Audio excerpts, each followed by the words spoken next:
Hello folks, I thought I'd better document this for you on this tree fern. As I put first, is these little black snails that were identified as orchid snails by this professor at the Welsh National Museum. Something beginning with Z, I can't remember at the moment, but I've tried to get rid of them because they started to eat my maidenhair ferns. If they just ate the dead stuff, I wouldn't have worried. But I've tried, like this is eraser slug pellets, which are really cheap. They've got metaldehyde in them. They didn't work. Well, they killed some of them.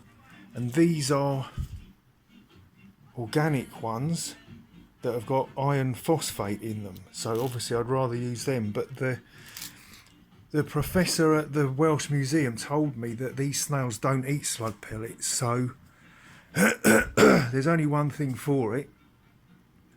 I've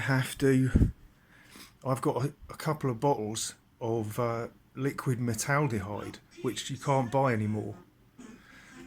There's an old stock in my gardening van, and I'm just going to have to soak this with that, maybe twice, to get rid of them. So we've got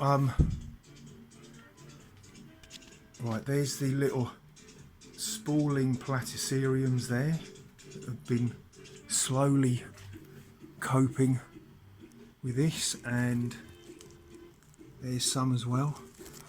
There's the bifurcatums growing, is what you might call a shade morph, how they would grow in quite low light conditions.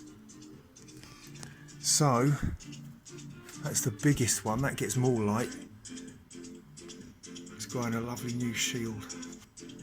So I'm going to start by actually stripping some of this growth off just to get it out of the way, because it will grow back quite quickly.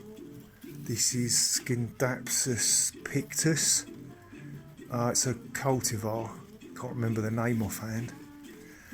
So I'll do that, and I'll first of all, I've got the trusty sprayer here, and I will, well, that's a bit coarse, isn't it? But I'll first damp the whole thing down so that it soaks up the metaldehyde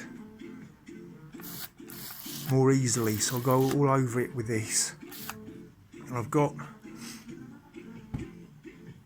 the newspaper and tablecloth there to just protect things, but weirdly there's no sign that the snails have spread out of the tree fern, even though they're all close to this here. No sign of them out there at all. So that's it for this one.